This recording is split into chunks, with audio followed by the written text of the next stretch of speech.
Hello friends, இன்னைக்கு வந்து நண்டு தொக்கு வந்து நல்லா சிம்பிளான மெத்தட்ல டேஸ்டியா வந்து எப்படி பண்றதுன்னு பார்க்கலாம்.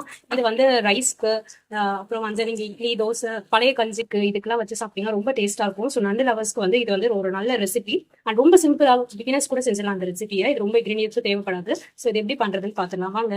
தேவையான பொருள் என்னென்னு பார்த்துலாம். நான் வந்து 2 மீடியம் சைஸ் வெங்காயத்தை வந்து பொடிசா கட் பண்ணி வச்சிருக்கேன். 1.5 டேபிள் ஸ்பூன் இஞ்சி பூண்டு பேஸ்ட் எடுத்திருக்கேன். 3 மீடியம் சைஸ் தக்காளியை பொடிசா கட் பண்ணி வச்சிருக்கேன். ஒரு பச்சை மிளகாய் கீறி வச்சிருக்கேன். கொஞ்சம் கருவேப்பிலை எடுத்திருக்கேன். ஸோ இது தாளிச்சிடலாம். இது வந்து 2 பேர் சமைக்கிறதுக்கான அளவு. நான் வந்து ஒரு 1/2 kg வந்து நண்டு வாங்கி வச்சிருக்கேன். ஸோ இது வந்து அதுக்கான அளவு தான். தாளிக்கிறதுக்கு நான் 1 டேபிள் ஸ்பூன் நல்லெண்ணெய் எடுத்துக்கிறேன். 2 டேபிள் ஸ்பூன் கடலெண்ணெய் ஆட் பண்ணிக்கிறேன். எண்ணெய் சூடாயிடுச்சு. கடுகு ஆட் பண்ணிக்கலாம். இதில் கட் பண்ணி வச்சிருக்க வெங்காயம், இஞ்சி பூண்டு பேஸ்ட், பச்சை மிளகாய் ஆட் பண்ணிக்கலாம். இது நல்லா கோல்டன் ப்ரௌன் கலர் வர வரைக்கும் வதக்கிக்கணும். இந்த அளவுக்கு வதங்கினா போதும். இப்போ கட் பண்ணி வச்சுக்க தக்காளி ஆட் பண்ணிக்கலாம். தக்காளி ஆட் பண்ணிட்டேன். இதில் 1 டேபிள் ஸ்பூன் கல்லுப்பு தக்காளி வதங்கிறதுக்காக ஆட் பண்ணிக்கிறேன். 5 மினிட்ஸ் க்ளோஸ் பண்ணி வச்சு குக் பண்ணிக்கலாம். தக்காளி வதங்கிறதுக்கு பண்ணி பார்த்துக்கலாம். பாருங்க, தக்காளி வந்து நல்லா வதங்கி வந்துச்சு, நல்லா குழப்பையும் வந்துச்சு.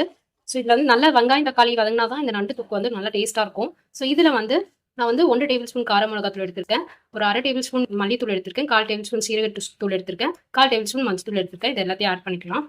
ஜஸ்ட் ஒரு 2-3 மினிட்ஸ் வந்து லோ ஃப்ளேமில் வச்சு இந்த மசாலாவோட வாசனைலாம் போகிற வரைக்கும் இதை ஜஸ்ட் குக் பண்ணிட்டு நண்டு ஆட் பண்ணிக்கலாம். பொடிசாக இருக்கிற நல்லா தண்ணி கொஞ்சம் பெருசாக இருக்கும். ஸோ எனக்கு இந்த நண்டு கிடச்சிருக்கு. ஸோ இதை வச்சு தான் நான் தொக்கு பண்ணுறேன். இது வந்து நான் நல்லா க்ளீன் பண்ணி எடுத்திருக்கேன். நல்லா ஃப்ரெஷ்ஷாகவும் இருக்க நண்டு. ஸோ இதை வந்து மசாலாலாம் ஆட் பண்ணிக்கலாம். மசாலாவோட பச்சை வாசனைலாம் போயிடுச்சு. இப்போ இது வந்து ஆட் பண்ணிக்கலாம். இதில் ஒரு 1/2 டேபிள் ஸ்பூன் கல்லுப்பு ஆட் பண்ணியிருக்கேன். ஆல்ரெடி 1 டேபிள் ஸ்பூன் தக்காளி வதக்கும் போது ஆட் பண்ணேன். அதனால் இப்போ 1/2 டேபிள் ஸ்பூன் ஆட் பண்ணிக்கிறேன். பத்தலைன்னா நம்ம லாஸ்ட்டில் ஆட் பண்ணிக்கலாம். இதை வந்து நல்லா மசாலாலாம் போட்டார அளவுக்கு நல்லா கலந்து விட்டுக்கலாம்.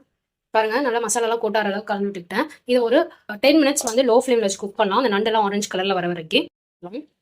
பாருங்க, நண்டில் இருக்க தண்ணியெல்லாம் விட்டுருச்சு. நண்டும் நல்லா ஒரு ஆஃப் குக் ஆயிடுச்சு. நல்லா ஆரஞ்சு கலரில் வந்துருச்சு. ஒரு தடவை நல்லா கலரி விட்டுக்கலாம்.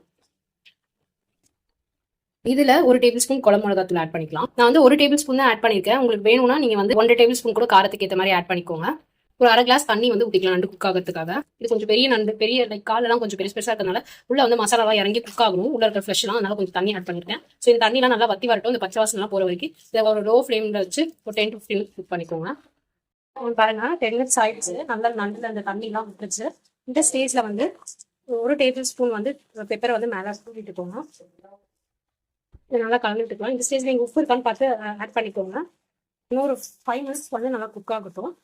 நல்லா நண்டெல்லாம் குக் ஆகி வந்துருச்சு. நல்லா அது வந்து கொஞ்சம் லைட் செமி கிரேவியான கன்சிஸ்டன்சிக்கு வந்துருச்சு. ஸோ இந்த ஸ்டேஜில் நம்ம கொத்தமல்லி தூவி ஆஃப் பண்ணிக்கலாம். ரெஸ்ட் நான் ஒரு தடவை கலந்து எடுத்துக்கிறேன். நீ பாருங்க, நல்லா நண்டு நல்லா குக் ஆகி வந்துருச்சு. இது நீங்கள் ரைஸில், தோசை, இட்லிக்கெலாம் வச்சு சாப்பிட்டீங்கன்னா ரொம்ப நல்லாயிருக்கும். அதுவும் வந்து இந்த பழைய கஞ்சிக்கெலாம் வச்சு சாப்பிட்டீங்கன்னா இன்னும் ரொம்ப டேஸ்ட்டாக இருக்கும். ஸோ இந்த வீடியோ வந்து உங்களுக்கு பிடிச்சிருந்ததுன்னா யூஸ்ஃபுல்லாக இருந்தால் லைக் பண்ணுங்கள், ஷேர் பண்ணுங்கள், சப்ஸ்கிரைப் பண்ணுங்கள்.